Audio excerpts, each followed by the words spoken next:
to our pageant, in which the people of Edwinstowe will present to you today the story of Edwinstowe's past. 1400 years in the span of one short evening. No mean task. But to help guide you through those years, I will act as your narrator. Before there was a village here, before man first trod the leafy glades of Sherwood, so folk of old believed, strange, wraith-like creatures, spirits of the other world, dwelt within the depths of the primeval forest.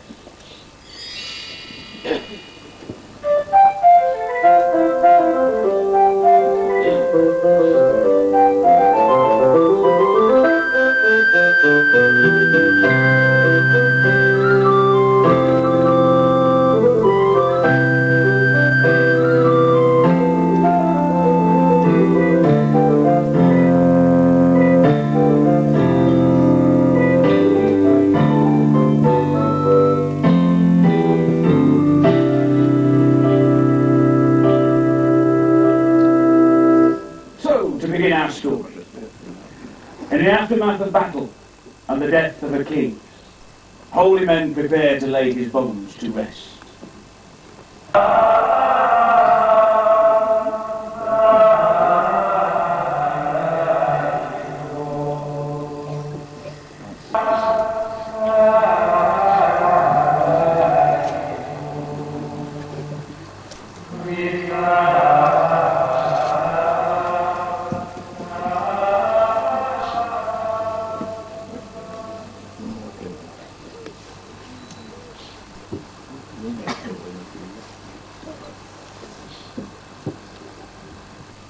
The Lord be with you.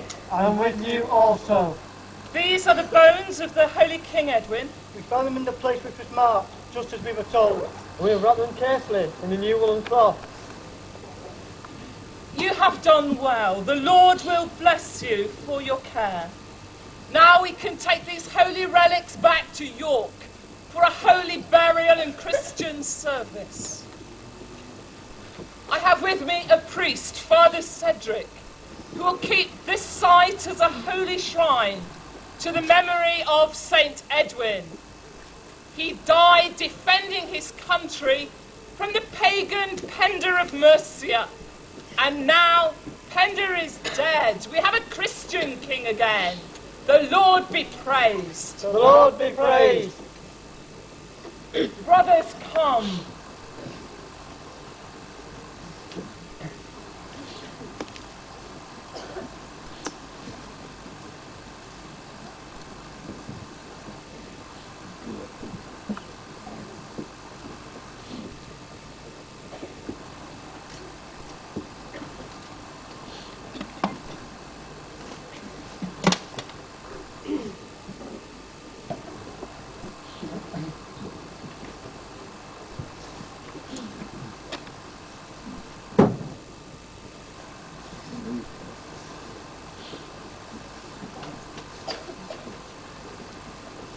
One further task I have for you.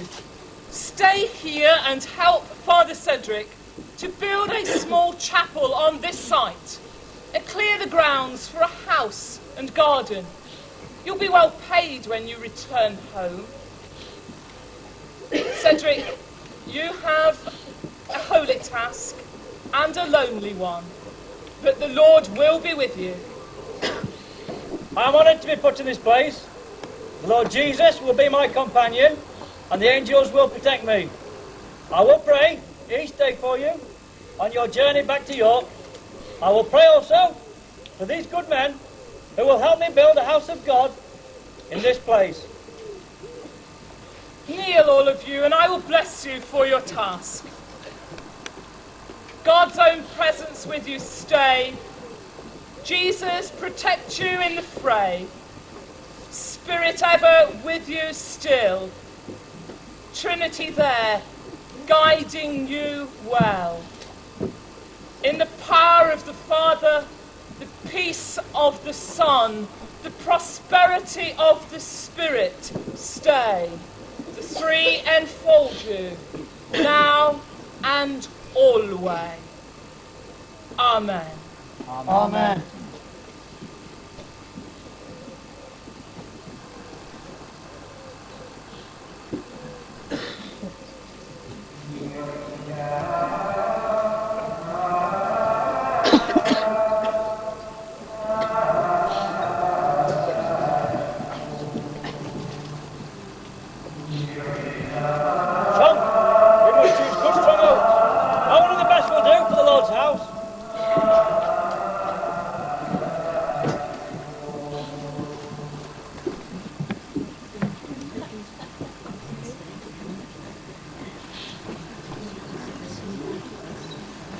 So a tiny settlement grew around the shrine to the dead king.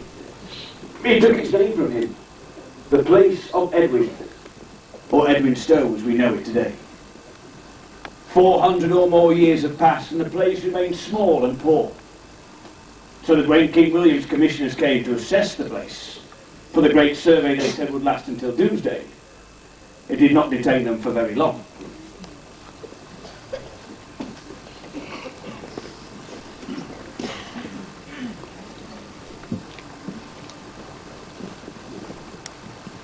Greetings, priest.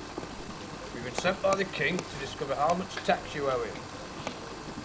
It's rather a small place. Surprised you even have a church. What is the name? Yes, we was told by the Reeve of Mansfield that you were becoming. This is Edwinstowe. Our church is a shrine to St. Edwin, who was a king here once, we believe. Yes, the village is small, but it was larger 20 years ago. As you can see, we have enough land cleared for 2 ploughs, but now only 4 smallholders remain here with me. We only have the need of 1 plough. Tell me, how much land have you? I must write it down and be precise. Let me think. Yes, I believe we have 1 caracat of land. That is 4 bowlwits of land. Is that the same thing? Yes, that is correct. Have you any pastures in the forest for your pigs? Ah yes, the pigs. Yes. We take the pigs into the forest to feed on the acorns and other nuts. We keep the pigs to about half a league. We're only a small community. Yes, indeed. You may be small. Do not forget you belong to the King's Manor of Mansfield. And you will be assessed for the tax that you owe with them. Make sure everyone pays their share. I don't think you'll be charged too much for this poor sandy soil, though. Do you have any trouble with wolves? If so, inform the Wolfman of Woodard, and he will deal with them. I bid you good day, Sir Priest, in this out-of-the-way place.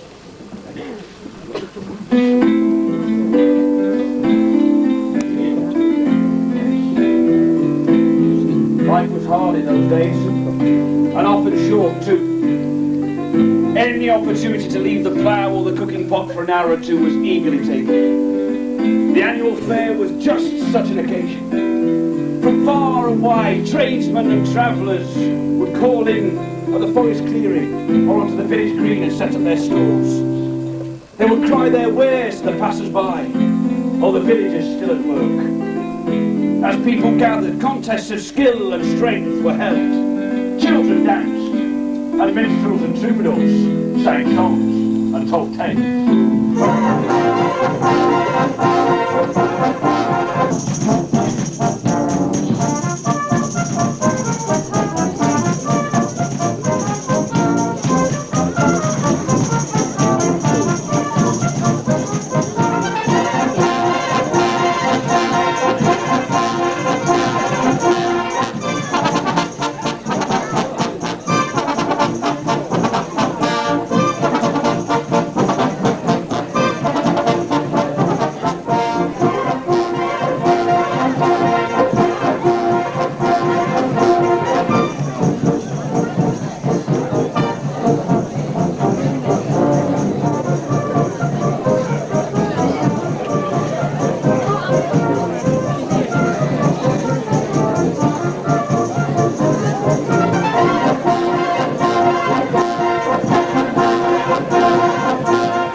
For Robin Hood ranged the forest all round, the forest all round ranged he.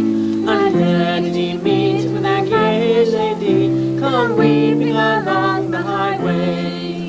Oh, why do you weep, my gay lady? I pray thee come tell unto me. Oh, why do I weep for my 3 sons, for they're all condemned to die? For what church have they robbed, said Robin Hood, or what parish priest have they slain? They killed 16 of the king's grenadiers, and they're all condemned to die. Oh, go your way home, said Robin Hood, go your way home, said he. And I will go to fair Nottingham town, for the sake of the squires all three. Old Robin went to Nottingham town, to fair Nottingham town went he. And there did he meet with a master sheriff, likewise the squires all 3. One boon, said jolly Robin, one boon I beg on my knee. That is for 3 of the squires' sake, their hangman I might be.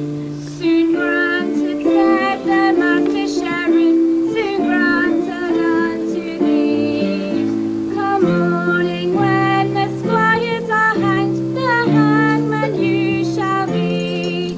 When Robin mounted the gallows so high, his bugle he blew loud and shrill. 110 of brave Robin men came weeping all down the green hill. Whose men are all these, said Master Sheriff, I pray thee come tell unto me. They're all of them mine, and none of them thine, and they come for the squires all 3. Go take them then, Says Master Sheriff, go take them along with thee. There's never a sheriff in Nottingham town shall borrow 3 more of me.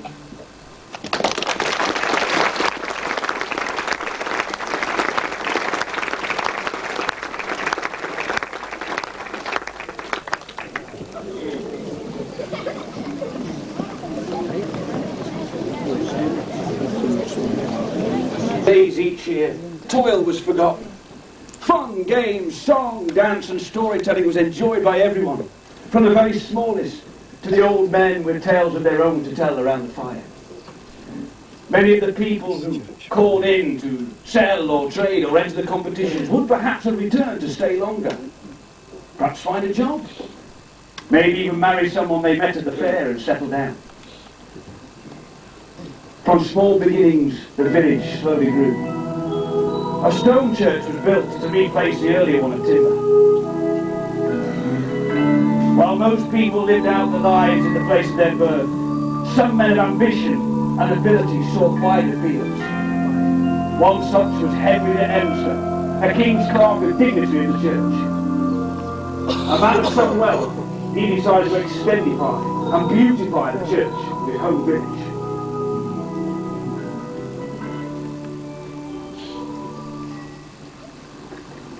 Brothers and sisters, I have called you together to discuss something close to my heart.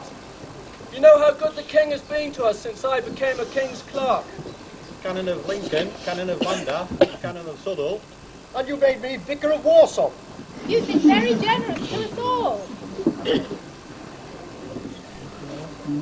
This is really good that you have come to join me. The situation is, I have got something really close to my heart that I wish to discuss with you. We can knock out a wall and build an aisle. Then we can put in an altar and a priest to say prayers every day for the souls of our parents and of our own souls. Then we may spend less time in purgatory and all meet again in heaven. That is my desire also. Can I make just one amendment? I thought you would approve, but what is your amendment? William, our sisters and I would like to share the cost of providing 2 priests. The prayers of 2 priests will shorten the time before we all reach heaven. Bless you all. That is good. Yes, I approve. We can't have too many prayers said for us. What must we do now? We must see the Prior of Newstead. He will help us to draw up the charter, and he will provide the 2 priests from the Priory. We will give Newstead our manor at North Muscombe. It must all be done carefully and legally. Of course! The rent from that land will easily cover the cost of the 2 priests. Perhaps in time, the priests will be able to teach 1 or 2 boys of Edwinstowe to follow in our footsteps. That would be good. We'd be providing a double legacy. Priests for the future. Now, what we need is a good builder. It must be done well to match this wonderful building King Henry gave us 200 years ago. We must find a fine stone for the altar and mark it with a cross in each corner. I wonder if we dare ask the Archbishop to dedicate it for us on one of his visits to the King at Clipston. I think I can persuade him to do that for us. He has always spoken kindly to me when we've met at court.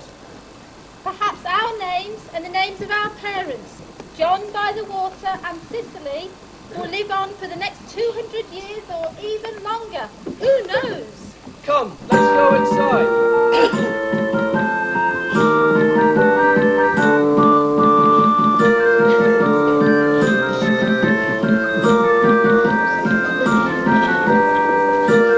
We know that the plague and the Black Death struck Edwinstowe and carried away about 1/3 of its people in its wake. We don't think the War of the Roses troubled it much, although the closure of Rufford Abbey did have its repercussions locally. By the time Queen Elizabeth ruled the land, Edwinstowe was a snug little village of some 30 or so families. The church, looking very much as it does today, was its most prominent building. But these were troublesome times, as a recently formed Church of England strove to establish itself. But the Queen has said they'll come here. They know about us. We already paid. The Queen is in London, not here in my village, in our church. She has had enough from us. We are a poor enough parish. This century has seen enough destruction. Abbeys, great churches. But she's ordered all stone altars and statues to be destroyed. Everywhere. Every church in the land. I will not do it. We must act before the Queen's men arrive. Sir, what do such men know or care of our village, our church? We are in the middle of the vast forest of Sherwood. They do not know what our church is like. We will not be alone. Others have already rebelled. Hush! You'll be heard. It's treason even to speak of disobeying. Already so many have been put to death. We should surely obey our sovereign. I am obedient only to God. Come, will you help me? But what can we do? We must save our magnificent old stone at least. Go, gather some strong and trusty men. I have a plan. We must stand up against the reformers. The Queen has no right to rule the church, only the country.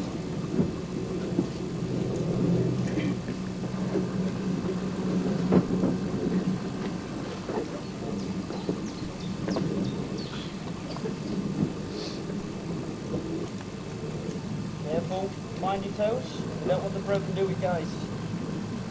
That's it, lay it outside our strong oaken door. It won't smash up our doorstep, eh lads? That looks right good. It can stay there for years and years. They will never know. Return quickly to your labours and not a word to anyone. And many thanks. They will never know. And when I die...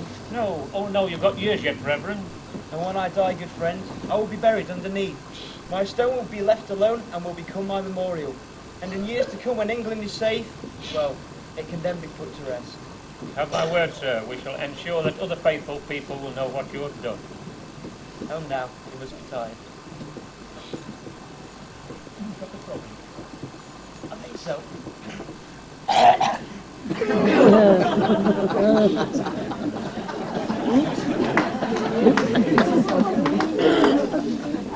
Enjoying alterations and returned to the church, where it remains to this day, serving its purpose as the altar to the Lady Chapel. The forest has dominated Edwinstowe's history and influenced the lives of all who live there. And throughout the ages, some villages have sought additions to the cooking pot from among its leafy glades. Here are two now, returning after a night's work.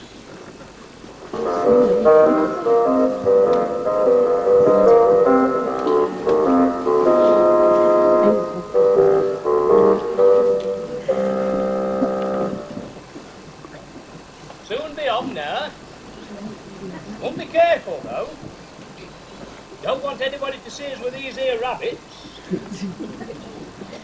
I think we'd better take shortcut down back lane. There'll be nobody about down there. We best hurry as well. I think it's coming on to rain. I've just felt a spot or two. Look at that cloud. It'll be as black as night in a minute. Hey up. You're going to get drenched.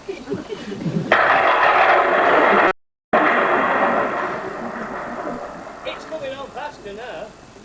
I think we should shelter under that tree a minute. That's a daft idea. Sheltering under a tree.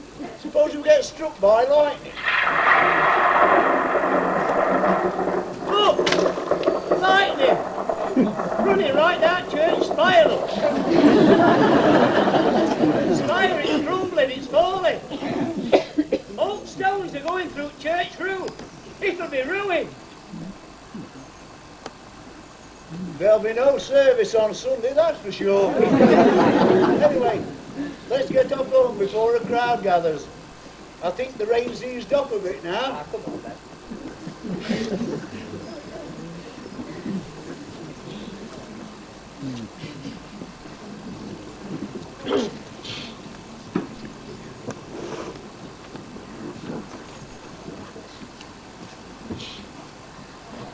I'd never thought I'd seen the like of it. Our village church in ruin. Not much more than a pile of stones. And to think I was baptised in this church and married in it, as have most of you and hundreds before us. What will we do now? Edwinstowe won't be a proper village without its church. It's a sad day. This church has been here for hundreds of years and in moments it's reduced to this. I can't believe it. Mate, wait, here's the vicar. He's come to look at the damage. What do we do now?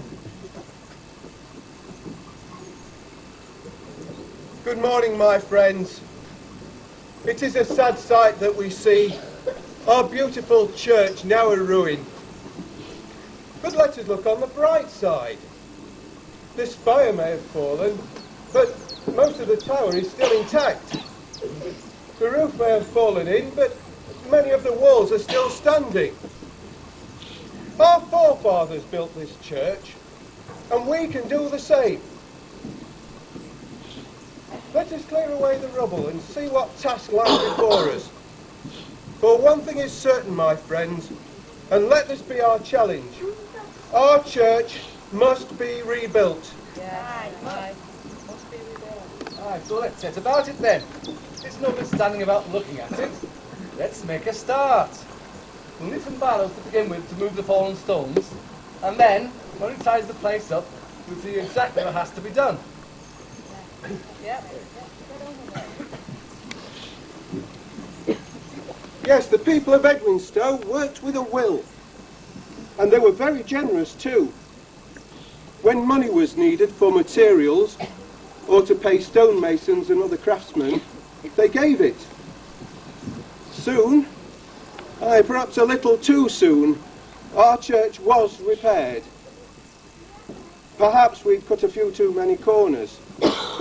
Perhaps we'd been a little too hasty. But it soon became apparent that our church was not completed. What's that being said about our church? After all the work that we've done, is it right that it's still not safe? Well, all I know is that last Sunday we thought it was going to collapse. It was a bit windy, if you remember, and the timbers in the roof were creaking so loud, it kept me awake during the sermon. And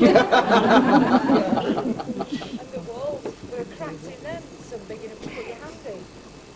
I don't like the look of the spire either. It seems to be leaning to one side. A strong gust of wind and it'll be down again. So all our work's been in vain then.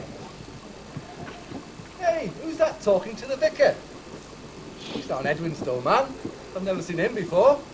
That's Sister Fire. He's come to have a look at the church. He's come to work out how much it's going to cost to put it right. That'll be £1 or £2, I'll bet. Yep. And all this work that you say is necessary, how much did you say it will cost us? Well, According to my reckoning, I would say about £300. £300? I doubt that there's that much money in the village. The work 7 years ago just about bled the village dry. In the main, we're poor people here, and £300 is completely beyond us. Oh well, there's no use in putting it off. I'd better go and tell them the bad news. You never know, someone might have a bright idea. Gather round, everybody. Now, you all know about our church. In spite of all that we've done, and in spite of all that it's cost us, it still isn't safe. And if we don't do something about it soon, it may collapse about our ears, and I'm sure you wouldn't want that. And that you'd want our church to be a place of safety as well as one of beauty. Yes, I thought you'd say that. Now, there's one drawback, and it's quite a serious one. All the repairs, and there are many of them, and they're all listed here, they will cost us £300. £300? And where's that to come from? If every person in Edwinstowe gave every penny they had, there wouldn't be enough. Some we can raise, but not as much as that. No, but if we can't raise the money, there are those who can. Who do we know with that sort of money? I know. What about the Earl of Kingston at Thorsby? I'm sure he will put his hand in his pocket. He might, but if we're thinking about people like that, why not go a little higher? Why not ask the king? After all, he still owns most of the forest. Well, sir, there seems to be some agreement on that. Why don't you write a letter to the king? Those of us that can sign it will, and those that can't will make their mark. And then he'll know that we support you. Yes, I can certainly do that. But what if we frame it as a petition? And instead of asking for money, ask for, say, some of the decayed oaks from the forest. And we could sell the timber and raise the money that way. That makes good sense to me, but let's not ask for the full cost. Let's ask for trees to the value of, say, £200. Then he'll know we're prepared to make sacrifices ourselves. It might just tip the balance in our favour. Right. I'll get to it then straight away. Give me an hour and then come up to the vicarage. The letter should be ready by then, and if you think it's all right, you can sign it and we'll send it on its way to the king.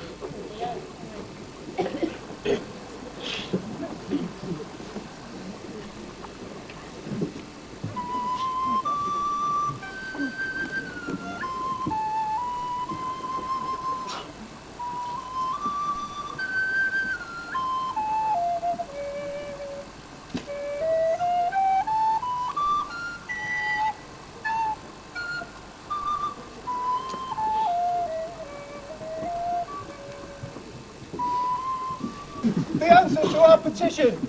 The king has granted our request. Hooray! We can chop down 200 decayed oaks which are not fit for shipbuilding, and we can sell the timber and raise the money that way and raise £200, a pound for each oak. Hooray! And that's what happened. Even in our day, it wasn't difficult to find 200 decayed oaks in the forest.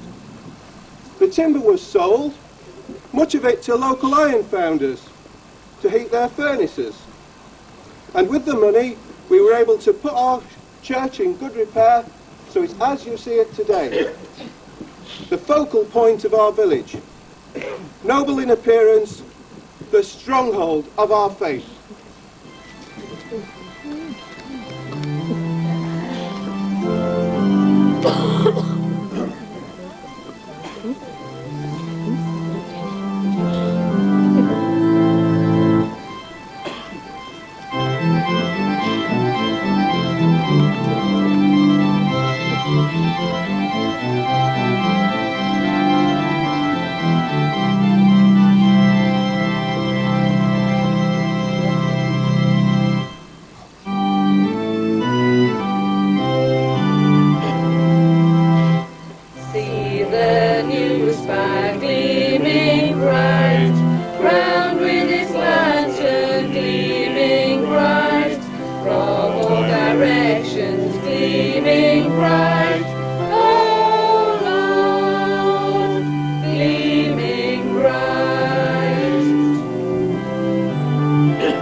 thank the Lord every day.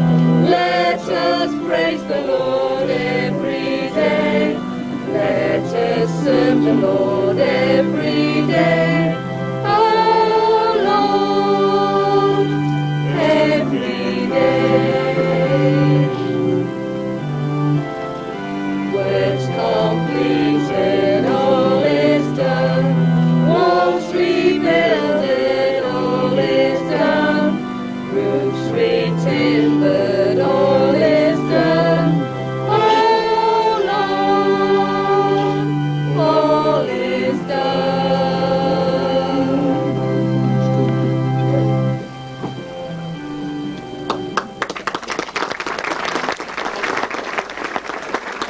Village of cottages and farms. During the 18th century, larger houses were built. One such as Edwinstowe Hall, still standing today.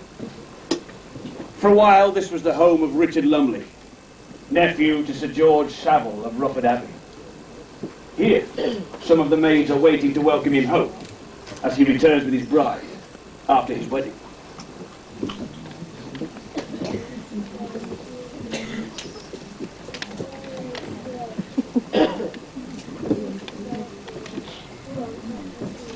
Cook's roast will be burnt to a cinder if the master doesn't arrive soon. The roads round here are very muddy at this time of year. Let's hope they haven't had an accident. I expect they've stopped off at Rufford Abbey to let Sir George know they are safely returned from their honeymoon. They say Lady Barbara is devoted to her brother.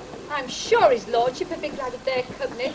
Our Lizzie was saying how bad he'd been lately with the asthma. Well, I'm not surprised. Fancy living in that great damp old place. That's likely haunted. And no wife to care for him. It's a shame, is it not? Our Lizzie says how she envies me working here at this big hall. But his master is so kind to her, she couldn't bear to leave his service. I thought your Lizzie was to wed.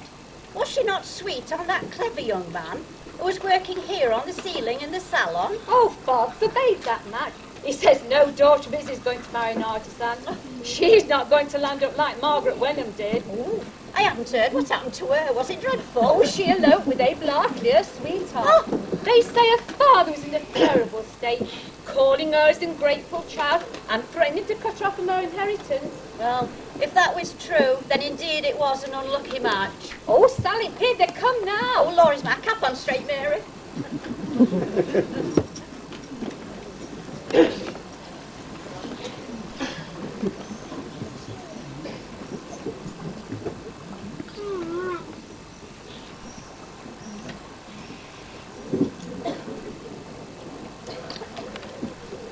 Richard became Earl of Scarborough, and Barbara bore him 8 little Lumley saddles. On the death of his uncle, the second son inherited Rufford Abbey, and when he succeeded to his father's title, Rufford Abbey passed to the wicked younger brother, the Reverend John Lumley Savile, known as Black Jack.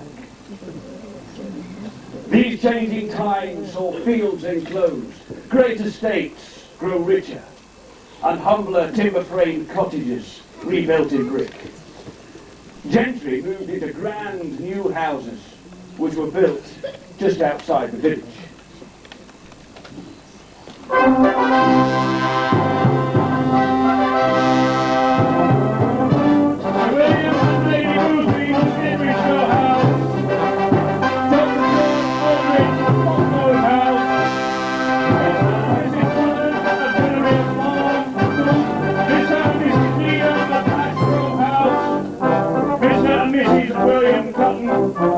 And our hosts, the Earl and Lady Scarborough.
During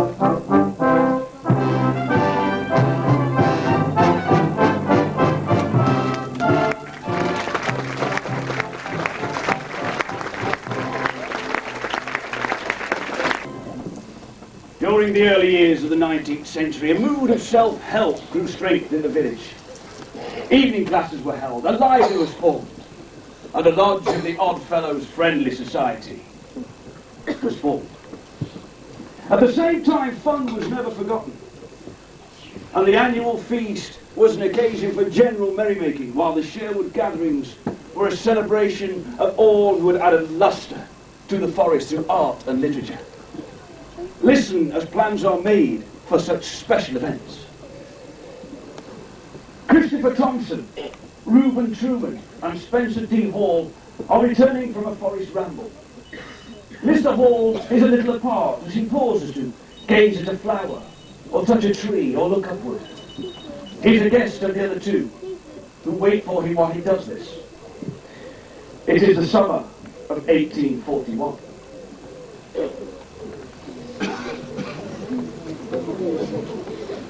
It goes well here in Edwinstowe, Mr. Thompson. I believe you were his favourite in first arrival. Worthless lives for many of the villagers. It does, my friend, it does. The library is well established and borrowing increases weekly. And more of our people are learning to read rather than get drunk. God, fellow, what's all that about then? It's a friendly society for those who wish to help themselves in times of trouble. They put a bit of their wages aside each week and we invest it for them. Oh, I see. Can anybody join? As long as they stick to our rules, yes. Oh, I hear there are others that enjoy the Sherwood rambles, as I do. The sheer beauty and the many number of insects that can be found never ceases to amaze me. Mr. Plum and Mr. Cartwright were here just last Saturday forenoon with 3 friends of Mr. Hall's from Sheffield. Spencer!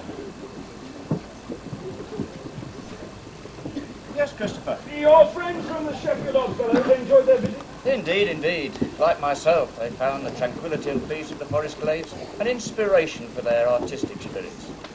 Oh, we should invite more people to rejoice in this position of Edwinstowe. What thoughts on this, Mr. Thompson? I agree, yes. There is a meeting soon to propose a future venture.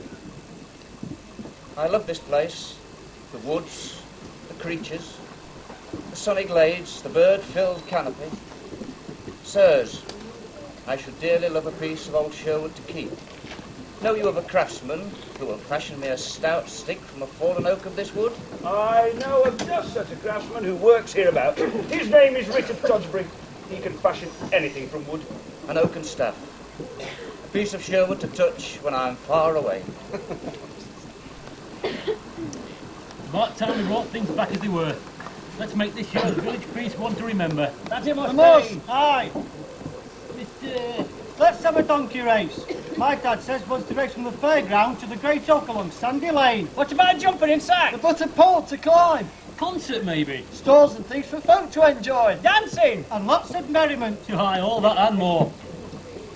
Do we need a committee to organise this? The committee of fun! A committee of fun. I propose it to Christopher Thompson to be chairman. Aye, and I second that. You would agree, Mr. Thompson? I would be honoured, sirs, if everyone wishes it. You all agree? Aye. Then it's settled. Well, I suggest with the landlord's agreement, we meet here next week to start work on our plans. Meanwhile, let everyone know, and all who wish to take part may meet here then. We will all spread the word. Well, that's it for tonight then. Anyone join us in this tankard of ale? Aye. Aye. Will you join us, Mr. Thompson? Later, perhaps, thank you. Good night. Good night. Good night. That's it.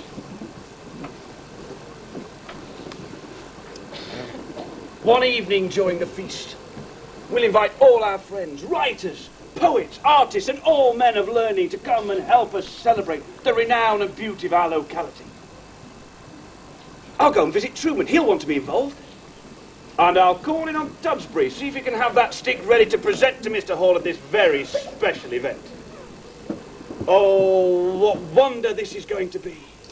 Sherwood Forest will be a mecca for the most learned men in the area.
myself and the rest of the company regain our strength and our breath after such a wonderful feast.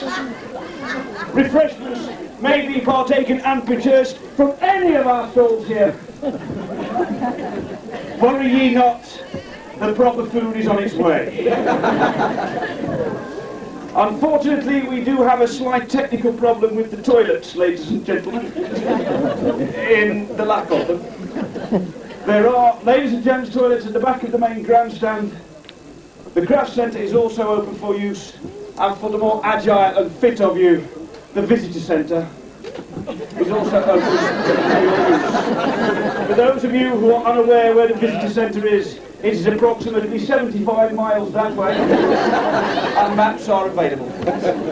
Thank you, ladies and gentlemen, and God willing,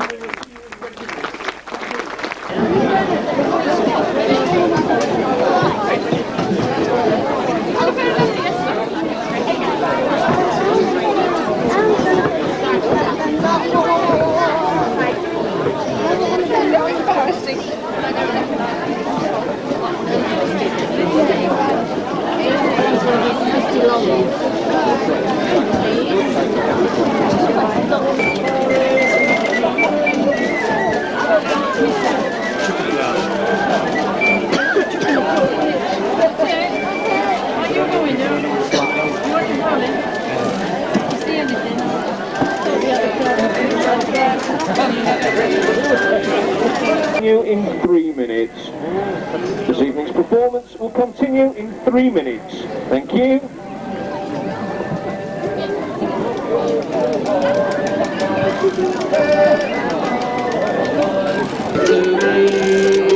Sometimes I live on the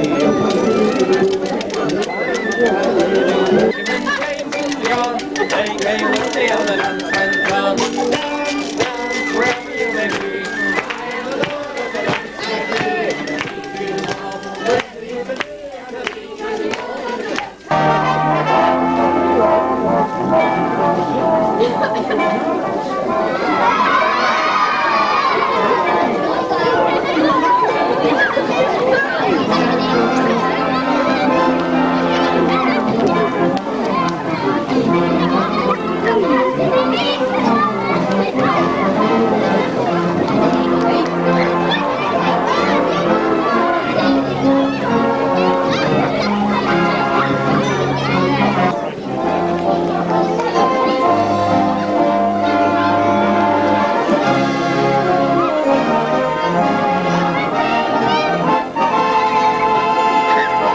Ordinarily in Victorian times, men folk worked the surrounding farms. In the home, the women's work was never done. While on summer days, old men sat in the sun and chatted about bygone times, or span a yarn or two to the swarms of visitors that invaded the village as they paused on their trips round the Eucharist.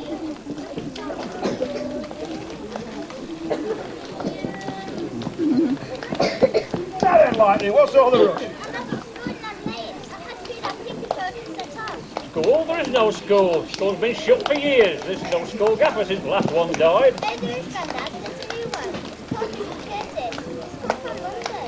London to Edwinstowe, eh? That's a move in the right direction for him. Anyway, I bet you can teach him a thing or two. He might be able to read and write, but I bet he can't snare a rabbit. Anyway, off you go to school. A couple of weeks there, not do you any harm.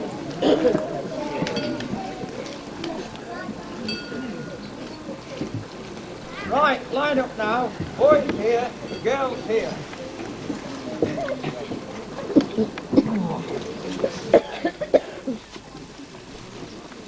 Lead on smartly now.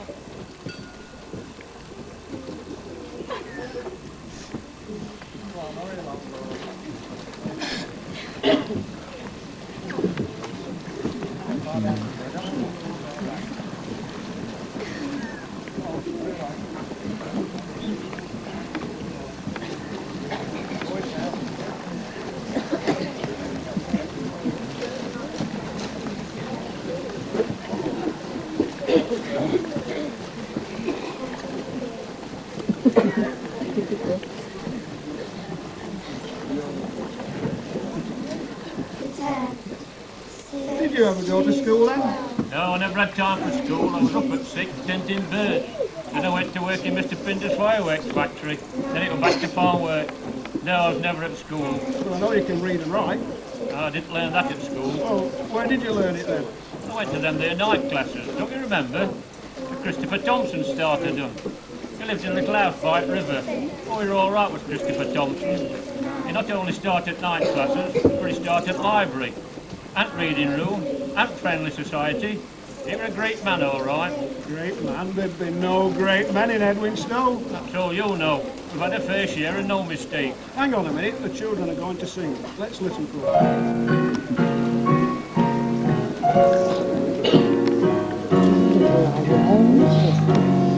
Every morning in the schoolroom as the old church clocks are down, we begin our daily lessons, what a way to spend our time.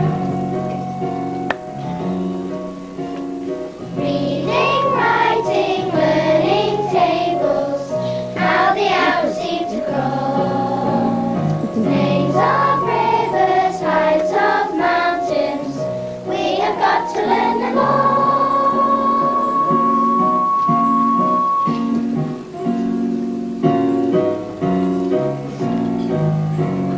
Mr. Curtis is our master, he is strict but very fair, keeps our noses to the grind, so though we'd rather not be there. Roll on home time, it's the end of our stay. Put away our pens and pencils, brush aside, brush aside, brush aside.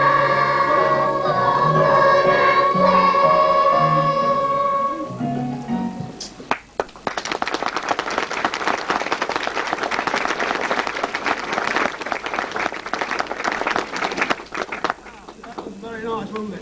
Now, tell me about those great men. I'll do that. No, I'll do better than that. I'll produce them before you. Are you ready? Right, shut your eyes. Here comes the first. A man at work in a cobbler's shop. A man mending a boot? There's no famous about that. Why? I can mend a boot. Just hang on a minute. Let him speak. Yes, my name is Reuben Truman. I earn my daily bread mending shoes and boots. In my spare time I spend quite differently. Away from my lass, I spend hours in the woods, probing the barks of the trees, searching through the fallen leaves and the many different insects that live there. Some are quite rare, so rare they can be found nowhere else. So important was his collection that after he died, it was bought by the British Museum. But here is someone else.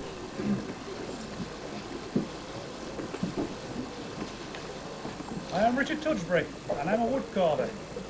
From Sherwood oak, I carve the likeness of animals, birds, leaves and flowers.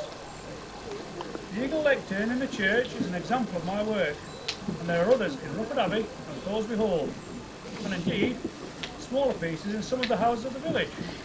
My greatest triumph came in 1862, and one of my carvings won a prize medal at the Great Exhibition in London. But enough about me. Our brother Walter is just as clever as me, but in a different way, so I'll let him tell you. Here he is. Yes, I'm Walter Tudgebury. I'm interested in anything new, scientific, anything to do with electricity or photography. When I read about the X-ray camera that Mr. Röntgen had invented, I set to. With a little bit of trial and error, I made one myself. It worked too. When a man's leg got crushed under a wagon wheel, I used my camera to take photographs of his broken bones, and this helped the doctor to set them. My name is Ebenezer Common Brewer, and throughout my long life I have been a collector of information on every subject under the sun. The walls in my bedroom at the vicarage are whitewashed, and I scribble down new facts as I discover them. Then, after I record them properly, when the walls are full, they can be whitewashed, and I can start all over again. That's how I got the material for my most famous book, a dictionary of phrase and fable. So popular was it that it can still be bought today, well over 100 years after it was first published. These are just four of many. Edwinstowe has produced its fair share of artists, writers and... Sounds as though somebody's been a bit careless. us at Mr. Binder's fireworks factory, where you usually were. I do hope they're all right. Mr. Binder lost an arm 10 years ago. I hope he's not lost the other.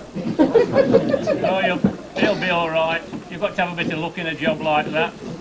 Mind you, have you heard, though? He doesn't like being called a fireworks maker anymore. Oh, what is he now, then? He calls himself a pyrotechnician. My word, he has gone up in the world. I hope he didn't in that last big painting.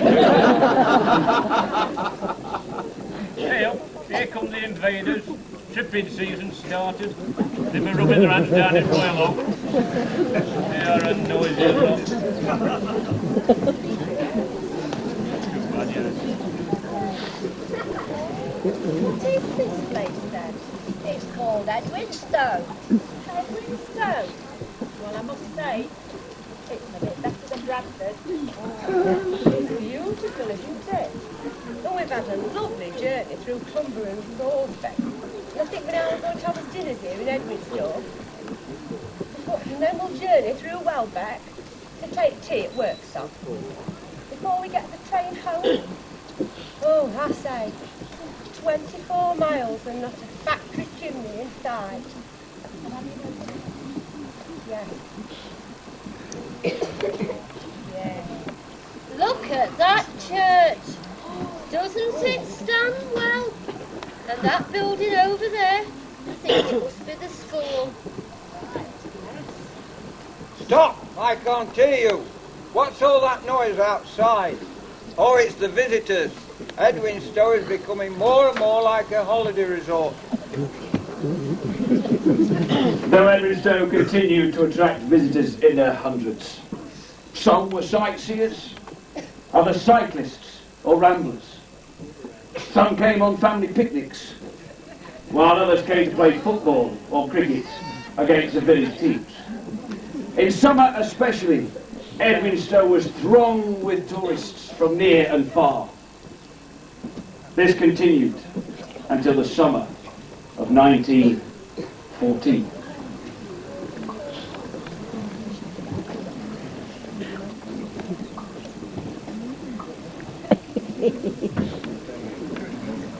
You ready? Play. Ready.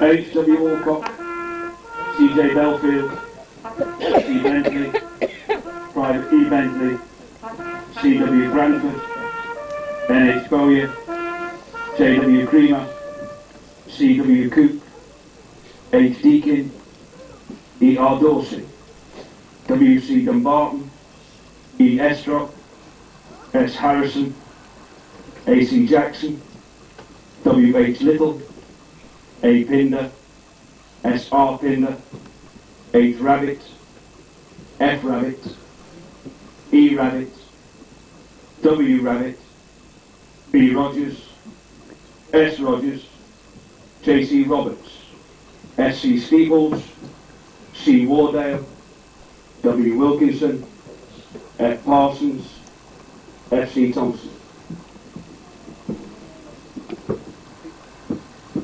Keep the home fires burning, though your hearts are yearning, though the boys are far away, they dream of home. There's a silver lining through the dark clouds shining. Turn the dark clouds inside out till the boys come home.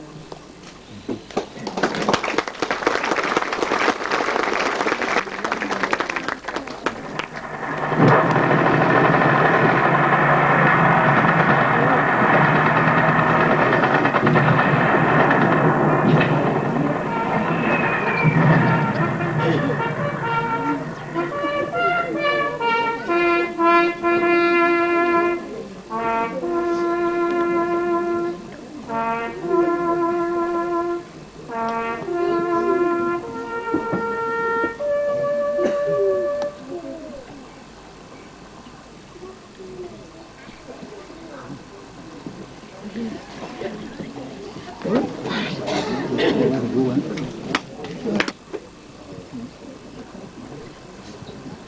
my father, the Reverend Frank Cecil Day-Lewis, moved to Edwinstowe, it was a country village.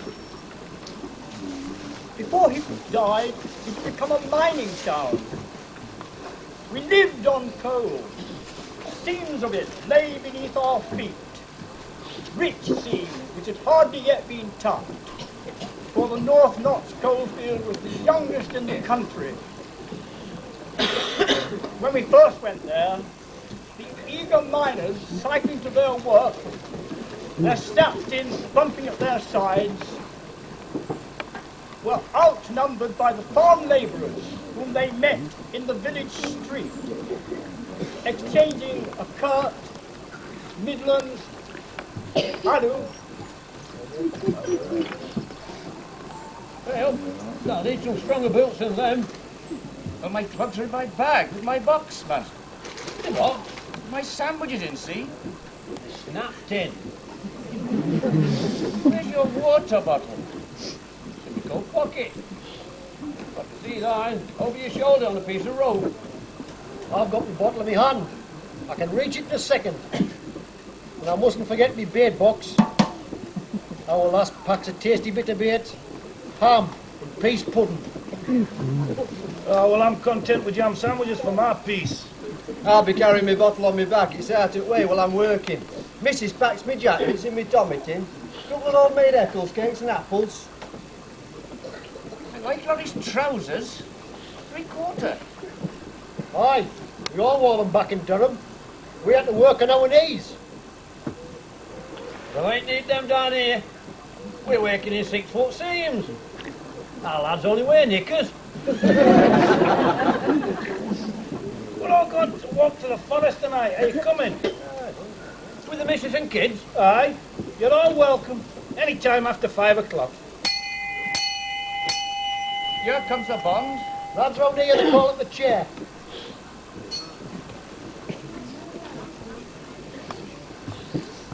The new housing estates obliterated the contours of the fields, which, as a boy, I had seen tossing with oats and barley. In the summer evenings, out of the houses came happy families, colliers, their wives, and excited children on their way to the forest playground. That was a lovely meal, Ma. Oh, it's much less trouble to boil the tatties and the cabbage with a bigger fireplace, and more room in the hob to boil the clooty dumpling I made. Mama wouldn't believe how lucky I am. I still can't believe it. A bathroom and an indoor toilet with hot running water. My mum was that tired after this year, but the hot bath livened them up. I had young man's pet clays washed and out on the line before the bairns went to school this morning. A countryside that gleams in the sun's weeping beams. Jock, this morning, Jessie and me, we did the vegetable plot and dug up a root of tatties. And last night, while you were playing bowls, the bairns went fishing in the morn. All they had was a jam jar and that net you made. And they got lots of tiddlers, and they saw water hen with its chicks. Aye, I heard the lads went swimming. And the big uns built a dam with big stones. Made a pool just deep enough for diving. Hello, Lizzie. Did you ask your auntie about joining Boys Brigade? Aye, I did, and he can go with you, John, in the morn. They do marching, floor exercises, drill with clubs, and vaulting overalls. They take tuppence a week for the Skegness camp in August. I hope your auntie could go to camp. Aye, of course. But what about the lasses? Now our Irene's joined the Girls Brigade. They meet on a Monday. They're going to Skeggy and all. Hey, do you think your Jessie might like to join? Aye, that should be all right. Irene's her best friend. Of course. It's a pity there's nothing for the women folk. Although I hear talk they're thinking of forming a nursing division. Jock's joined the ambulance brigade. Yes, Tom was there and all on a Sunday, isn't it? Yeah, but you never know when they're going to need first aid down that hole, do you? Well, are we ready for our walk then? We go to the Major Oak at least once a week. And we're always back in time for a game of bowls. Marvellous greens back. Except for a Saturday, when we go to the dance at the welfare. Me and Laurie, we like a good dance and all on a Saturday after the whisk drive. We go for a dance, me and Cyril, but only after he's been to Institute for a pint or two. We went in for competition dancing back in Wigan, and I'll tell you what, there's no finer dance floor anywhere than Edwinstowe Welfare. Aye, the band leader was saying that just the other night. Well, let's away for a walk then. I sit in the woods and stare up at untroubled branches. Jock, are you going on the pit trip to Skegness? Aye, in ambulance uniform. We went last year. Oh, it's a broad day out. Aye, lots of fun up sands. And 3 rides off there after. And fish and chips in that huge marquee. Aye, you could see for miles all that level Lincolnshire countryside. Think it's worth it having a penny a day stopped out of your wages? Okay! We were on the second train. It's the first time we've taken the kids to the seaside. The kids couldn't believe it. All that sand. And when we got to Skaggy Station, engine driver lifted the bearings onto the footplate. It was really good. Aye. Where are all the whales? They're playing hide and seek in the bracken. Do you know, I think our kids know every inch of this forest. I would spend hours gazing dreamily up at the leaves of birch, or the gunmetal columns of beeches. I'll bet they're at the big tree. Aye, just like the Murray men. Do you know what? They reckon there's room for 14 grown men in that Major Oak. Wandering about in Sherwood Forest, I would hear the hooters from the mines and the distant rattle of the pithead winding gear as the cages went up and down. The only sound, except for a jay screeching or rooks cawing or branches grinding together, which broke the brooding silence of the ancient woodland. Right, everybody, let's watch the cricket. Dad will be batting. Aye, well look, there's a match tonight. I've not missed many on a Saturday and Sunday. Tonight's match is a friendly between Edwinstowe and Thorsby Colliery. Aye, isn't that Tom batting now for Thorsby? Aye. He's already on 70. Well, played for Derbyshire, see, and Alan takes after him. He's only 8, but he's wonderful in the nets. Hey, get off those seats, they're not for walking on. Go play the ball. Mr. Cuthbert's the groundsman, and he lets the Bairns play on the cricket ground in the evenings, as long as they keep off the square. Do you know what? Tom reckons there's not a better wicket outside Queen's Park, Chesterfield. Hey? I was saying that on the cage. Aye. I'd Cuthbert spent every hour God sends on that wicket since he's retired. A broad shot, Tom, that's his 100. Hey! It's a win for the colliery side! Time for a pint at the club, boys. Go round. Aye, go on, kids. Go and have half an hour at the recreation ground. And then it's bedtime. You can stay on the swings and have a game of footy after.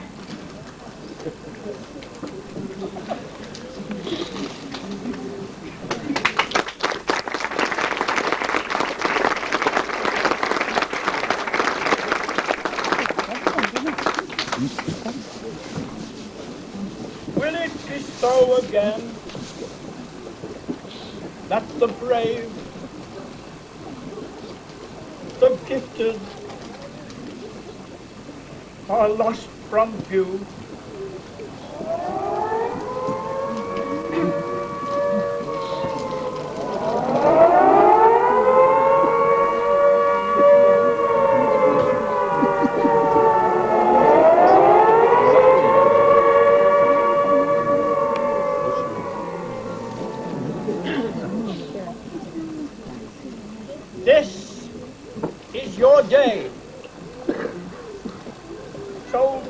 Turn, my comrades, turn, like infants' eyes, like sunflowers to the light.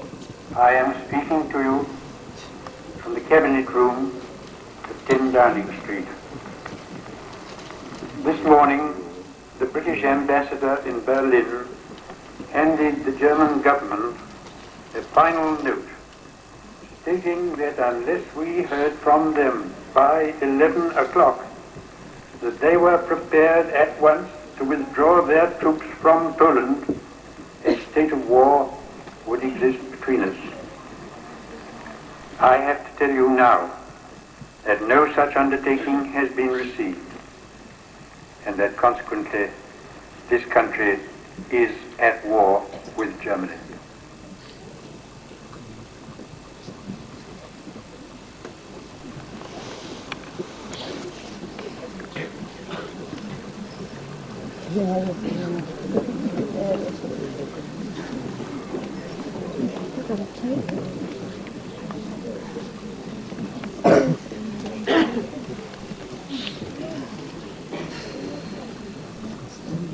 Did you hear Mr. Chamberlain at Wireless yesterday? Aye, we're at war. 1,000,000 men will be called up once more. Forest will be an ammunition store and out of bounds. Our Joe's determined to join Navy. He don't stand a chance. Mining's a reserved occupation.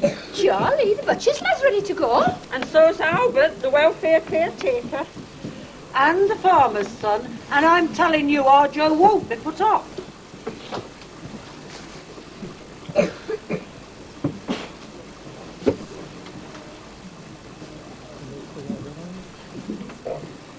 The news from France is very bad, and I grieve for the gallant French people who have fallen into this terrible misfortune.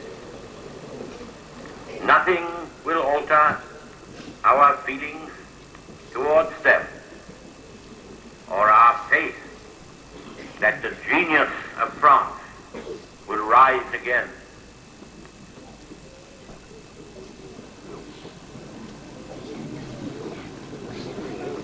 Why, this tight rationing makes it harder to feed everybody. Thank goodness for our big gardens and all the vegetables we can grow. What did I tell you?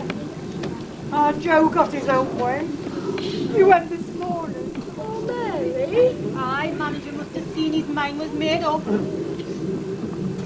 I had to come out for a few minutes. If it wasn't for looking after kids and all evacuees, I don't know what to do.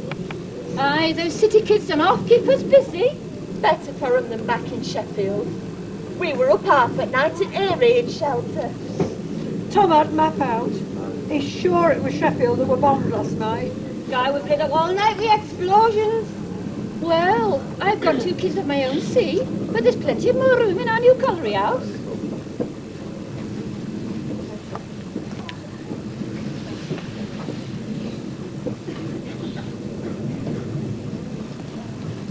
Thank heavens for the tuppenny rush. All the local kids are in the pictures. Another Laurel and Hardy picture. Save the minds off at war for an hour or 2. Later, we heard them saying you had done well in the war. And though you never came home again, we saw your name everywhere. BBC Home Service. Here is a special bulletin read by John Snaggs. D-Day has come. Early this morning, the Allies began the assault on the northwestern face of Hitler's European fortress. The first official news came just after 9:30, when Supreme Headquarters of the Allied Expedition Report issued Communique Number 1. This said, under the command of General Eisenhower, Allied naval forces... Did you hear about Charlie, the butcher's lad? Yes, killed. Just like the Greenfield boy. And the under-manager's son won't be coming home either. All only sons and all. Aye, and there's Albert. Taken prisoner. But at least they'll be coming home when it's all over. Have you heard from Joe? I'm not allowed to talk about it.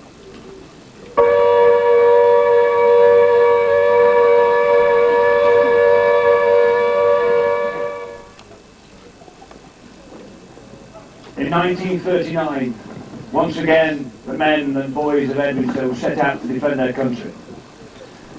14 of them never came back. At the going down of the sun, and in the morning, we will remember them.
See, Thorsby got his target again this week. Aye, top of the core league now.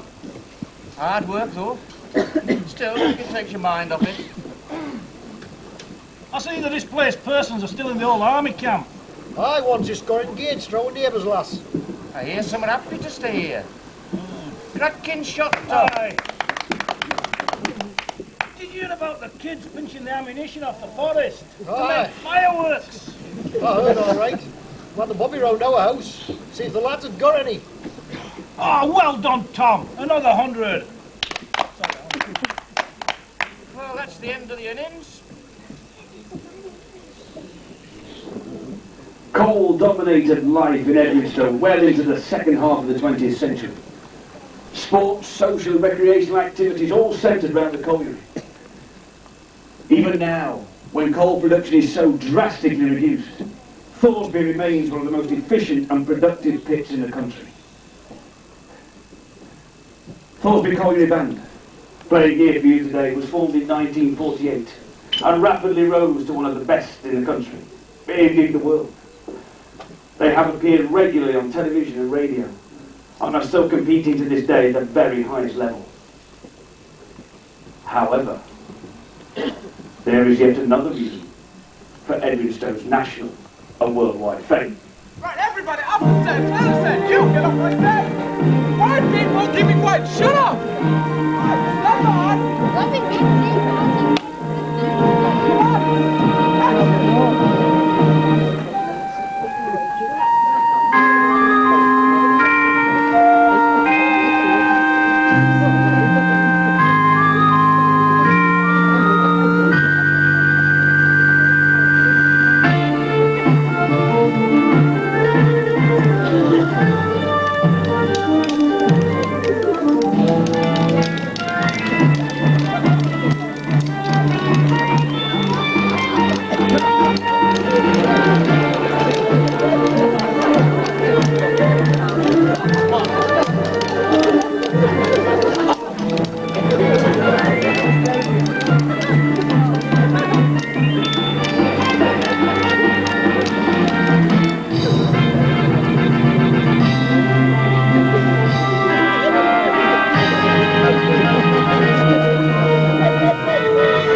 You, I'm warning you. Stand by.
Robin Hood, riding through the glen. Robin Hood, with his band of men. Here by the flag, down by the road. Robin Hood, Robin Hood, Robin Hood. He called the British archers to a tavern on the green. They vowed to help the people of the king. They handled all the trouble on the English country scene, but still found plenty of time to sing. Robin Hood, riding through the glen. Robin Hood, with his band of men. Here by the flag, down by the road. Robin Hood, Robin Hood, Robin Hood.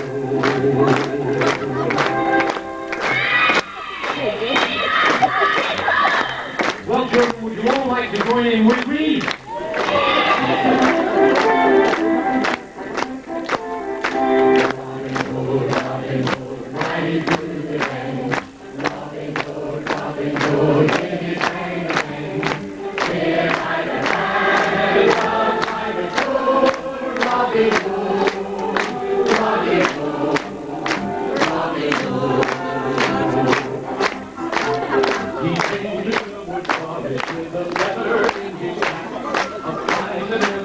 waiting for a fight. His bow was always ready, and he kept his arrows sharp.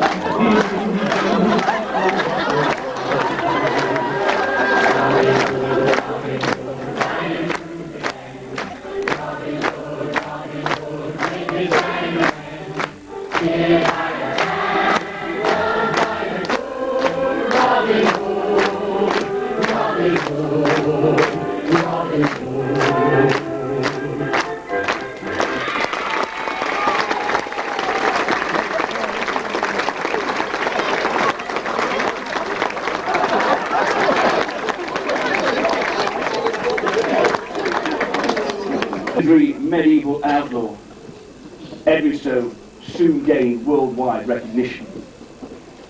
However, half of America and most of the world, thanks to Kevin Costner, think you can land in Dover and walk to Sherwood Forest in half a day via Hadrian's Wall.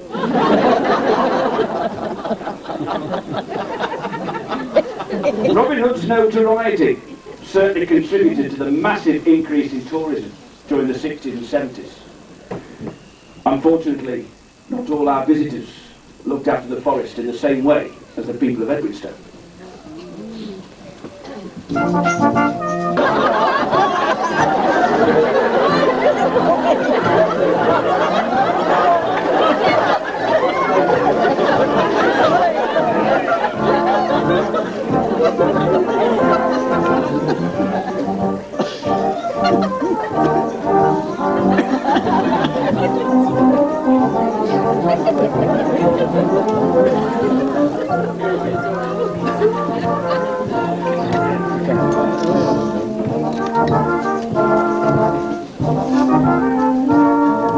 Right, I'll be back here at 6, and I don't want any beer brought on foot, and no candy floss, and don't kiss me but a lammy before they go. And don't be late, or else. Oh, have a nice day. You're the best driver. Who's such a best one? What you people are right? Get off, I'm good on foot!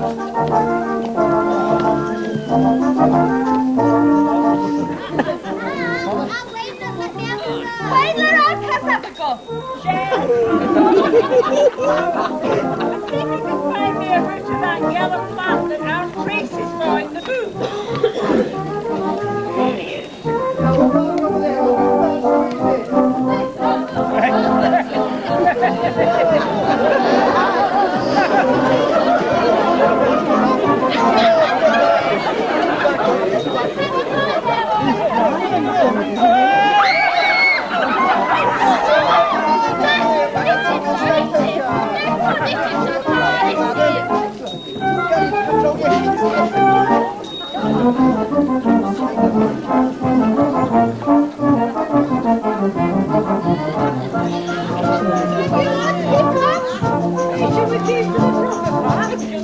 We can't do any harm, can we?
Tramping all over the place, there'll be nowhere left to walk. Don't light fires, you'll burn down the forest.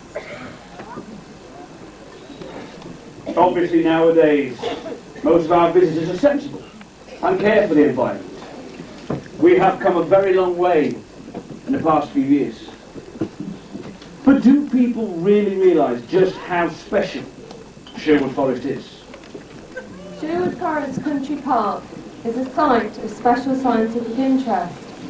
Put simply, this means that this area has been recognised as an outstanding nature conservation interest. Its remarkable collection of ancient oak trees supports a wide variety of wildlife, including many very rare spiders and beetles which live around the Mint Centre. So remember, even poking a rotting log, simply climbing a tree, can destroy the homes of hundreds of tiny creatures. Sherwood Forest has been here for thousands of years. We and the people of Edwinstowe are its guardians for future generations to come. Thank you.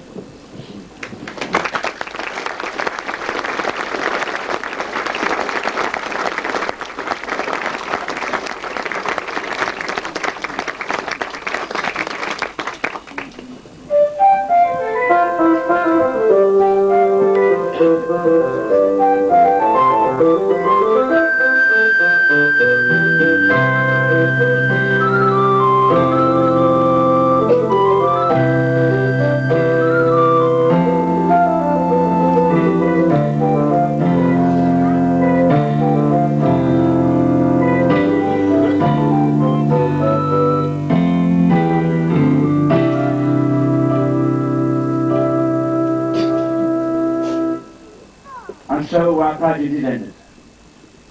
We hope you have enjoyed seeing the unfolding panorama of the story of Edwinstowe's past. How, from a tiny settlement of a handful of small huts, it has grown into the prosperous township we have today. As has been apparent tonight, the people of Edwinstowe are proud of their village, of its rich heritage and its closeness to Sherwood Forest. And it has been their joy to share that heritage with you tonight. It is their aim and determination to preserve it and to hand it on, undimmed, even enhanced, into the new millennium. Thank you for your presence here this evening, and for the final time. Good night to you all.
Ladies and gentlemen, thank you.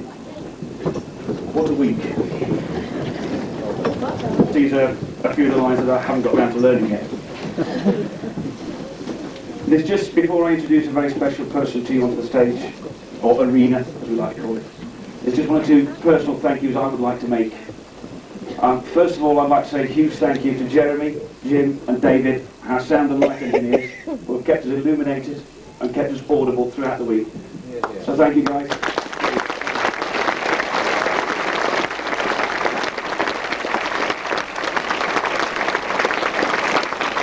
I'd also like to thank David and Darren, our assistant stage managers, who have been running around backstage like headless chickens while you've all been sat here enjoying it. They are really running around and making sure the whole thing runs smoothly, which I think you'll agree they've done a mighty fine job.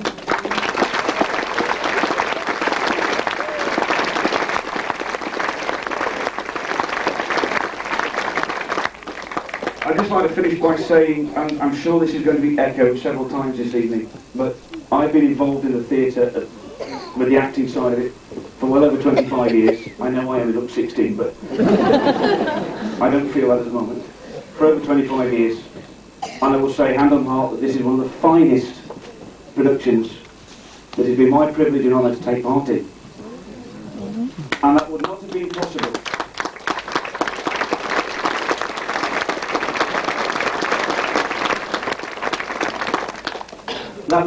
possible at all without the dedication, enthusiasm and sheer commitment of all the people standing behind me now.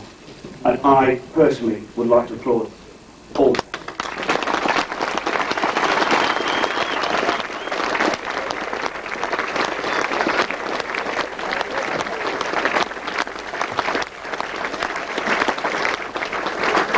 Without further ado, ladies and gentlemen, because I'm filling up, I'd like to introduce to the arena now the chairman, I've got to get this right, of the Edwinstowe Festival Organisation. Ladies and gentlemen, Mrs. Pamberg.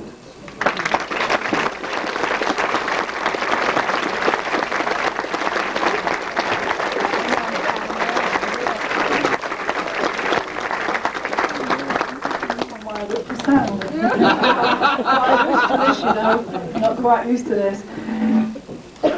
Well, what do you say? I can't follow that, can I? But there are some things that need to be said. We have been so grateful that everybody has supported us to start with, because we've been a full house every night, and every night has been a wonderful night. And what can you say better than that? Edwinstowe is a wonderful village, and I feel very proud.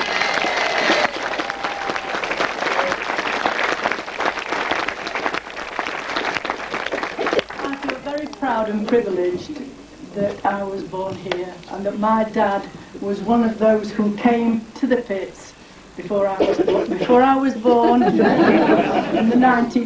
late 1920s, before I was born. Please take note of that. I went to the village school and I lived everything as these did it today. But enough of that rattle. We need to thank some people. Now, Mark has already thanked quite a number of people that I was going to thank, so I'm not going to do that again. But without Jean Lieberter, without...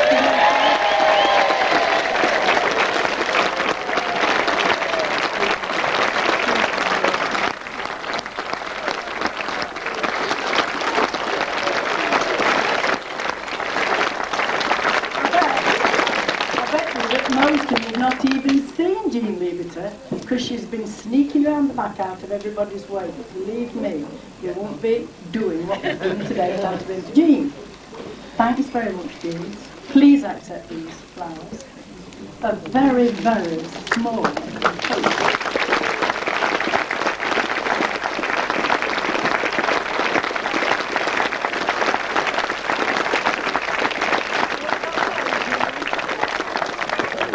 And of course, we're not going to forget Mark, are we? So where's Mark?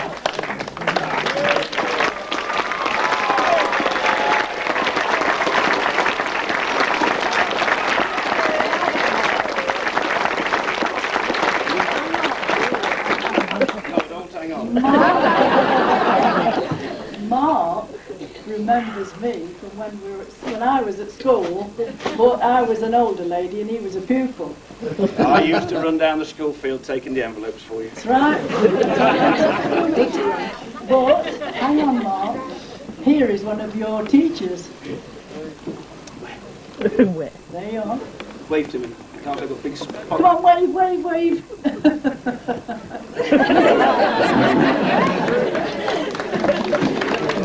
You're embarrassing.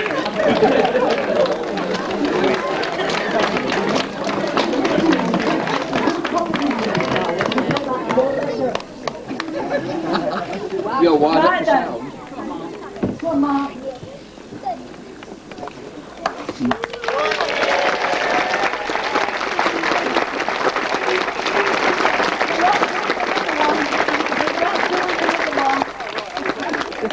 Right, well, then of course you've all heard this wonderful music. I mean, what can we say? Keys.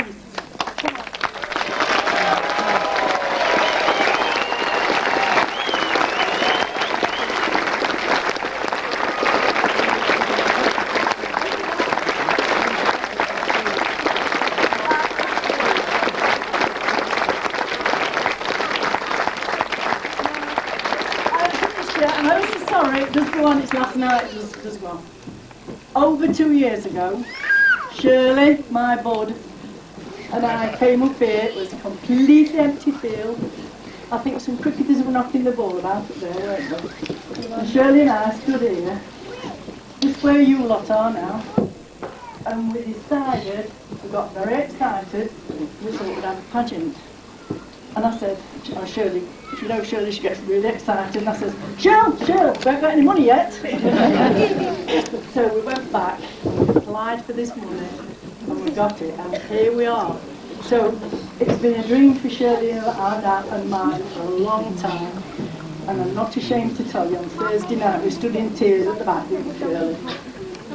So Shirley, here, let me just tell you, I'm not giving it just to you. We promised that we'd go and get... Yeah, we did. This is not just yours. We're going to break it up tonight.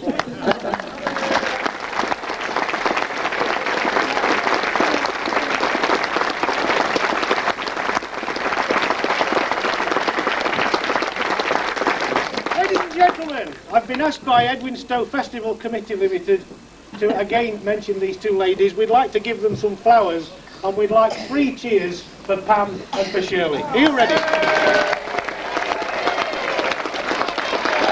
Hooray! Hooray!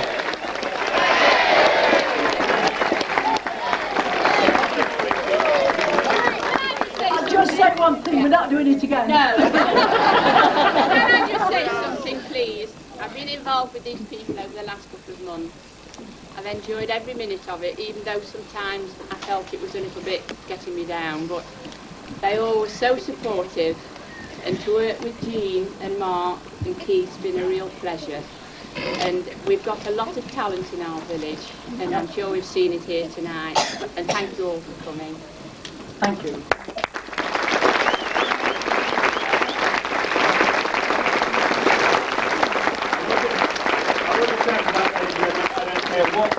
What Shirley say? July 3000, same way.